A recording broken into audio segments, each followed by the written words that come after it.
První část. Tepelné čerpadlo vzduch-voda. Od známého a největšího českého výrobce Akont. Výkon 8 kW maximální. Tady v tomto případě je určený jak na vytápění, tak i na chlazení domu. K tomu čerpadlu jsem si ještě v loni pořídil fotovoltaickou elektrárnu a zrušil jsem plynový kondenzační kotel. Tady je druhá část tepelného čerpadla, to, co vidíte za mnou. Řídící jednotka, boiler, akumulační nádrž. Plus ještě nějaké další příslušenství, elektrika a tak dále. A tady je část fotovoltaické elektrárny. Střídač, rozvaděče, baterie, nabíječka na auto. Takže konkrétně 11,6 kWh mají záložní baterie, střídač má výkon 10 kW a nabíječka do auta je taková ta malá standardní 11 kW. Tak se teďka pojďme podívat, jak to dohromady všechno funguje. Pojďme se teď podívat na to, jak probíhá komunikace mezi tepelným čerpadlem a fotovoltaikou. Když se podíváme na základní stránku tepelného čerpadla, tak vidíme, že tady přibyly jakési dva symboly, které značí, že v tuto chvíli je tepelné čerpadlo v režimu fotovoltaického. Jak se to stalo?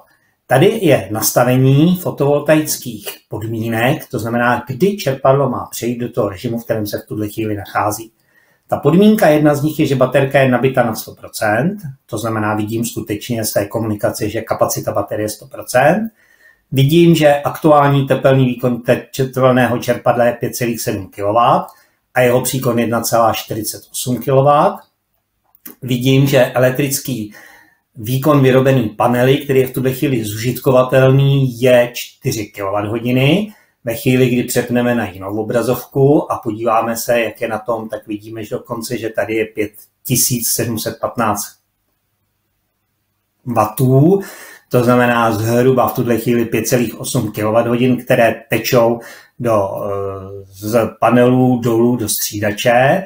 Vidíme, že dům z toho využívá pouhých 1,8 kW, to je právě to tepelné čerpadlo, a v tuto chvíli, že dokonce 3800 W pouštíme do distribuční sítě. Baterie jsou nabity, tady ukazuje 99%, klísá to mezi 98 až 100%. A v tu chvíli se jejich opětovné nabíjení, pokud neklesne pod 98%, tak nedochází k opětovnému nabíjení. Když se podíváme ještě tady na graf podrobný, jak to vypadalo během dne, tak vidíme, že baterky se nabily dneska v 11 hodin 23 minut na kapacitu 100% a v tu chvíli byly splněné ty podmínky pro to, aby se tepelné čerpadlo seplo do toho režimu fotovoltaika a začalo vyrábět. Ty parametry, které vy si můžete nastavit, jsou tady.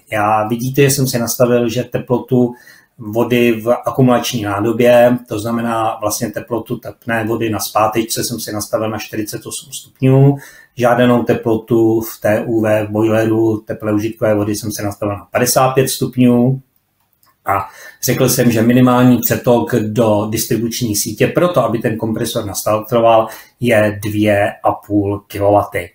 Po minutě dochází k refreshi těch podmínek a studuje se, jestli je všechno v pořádku. Tady dole vidíte čas, při kterém přes tu Modbus komunikaci dochází k výměně informací mezi tepelným čerpadlem a střídačem. Ten čas by měl být řádově do 10 sekund. Vidíte, že v tuhle chvíli skutečně je v jednotkách sekund. Pojďme se tedy podívat zpět, co to znamená pro nastavení toho tepelného čerpadla v rámci fotovoltaického režimu. Vidíme, že požadovaná teplota na zpátečce v tuto chvíli je dokonce nastavena na 70 stupňů Celsia, že skutečně požadovaná teplota v tom boileru je 55 stupňů, čili víc, než umožňuje standardní nastavení v režimu Akontherm nebo Equitherm. A vidíme, že skutečně čerpadlo je zapnuto na poměrně vysoký výkon. To znamená, že v tuto chvíli jsou vypnuté některé omezení, například na hysterezi teploty topné a na zpátečce. Nehledí se na efektivitu, nehledí se na optimální COP, prostě v tuto chvíli čerpadlo bere to, že elektrický proud, který je do něho pustěn zadarmo, protože je kompletně z panelů, to znamená, neplatí se ani žádné distribuční poplatky, nejde ani o opotřebování baterie, ten proud je skutečně jenom přebytek, který je potřeba nějak efektivně domět zužitkovat. To znamená, ten boiler i tu akumulační nádobu je potřeba nahřát na co nejrychleji, tak dokud ty podmínky jsou optimální a jsou vhodné. Vidíme, že i venkovní teplota je 19,5 stupně. Můžeme se podívat, jak to zobrazení v tu chvíli vypadá v Akondaku.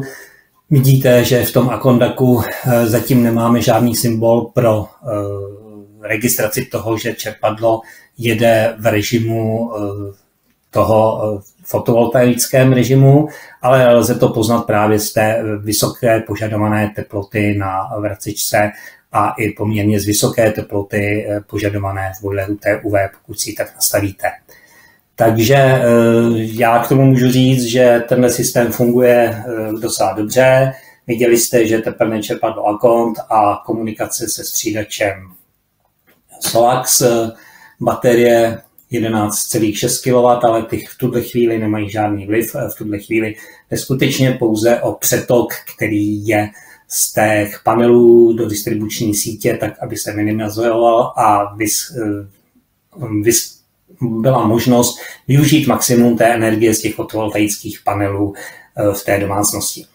Ve chvíli, kdy ten přetok začne do distribuční sítě klesat, protože manželka třeba zapne rychlovarnou konvici, nebo zapne troubu, nebo zapne, protože je kolem poledne, vaří oběd, to znamená nějaké spotřebiče, tak samozřejmě může dojít k tomu, že ten výkon z té distribuční sítě by nebyl dostatečně velký. To je nastavené v tom systému tepelného čerpadla, to se kontroluje každých 30 sekund a v případě, že nebude ten přetok dostatečný, tak to čerpadlo si níží svůj výkon a tím pádem i příkon, ale až do minimálního výkonu, to znamená asi, protože se jedná o čerpadlo Akont Pro N, to bude držet na takových podmínkách, aby nedocházelo k vybíjení baterie a aby se optimálně zužitkoval veškerý možný potenciál, který jde ze střechy, což v tuto chvíli je nějakých 6 kWh, vidíte, nebo 6 kW, pardon.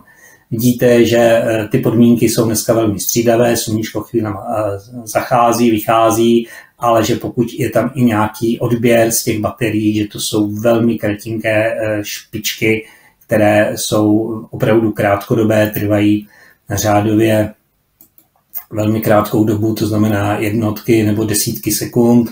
Výkon baterie, tady vidím, že je minus 1,54 kWh, ale byl to skutečně jenom zlomeček času, který na celkovou kapacitu té baterie nebo na její životnost nemá žádný vliv. Tak doufám, že jsem vám ukázal, jak ta fotovoltaika funguje, jak funguje ta komunikace mezi tím střídačem a mezi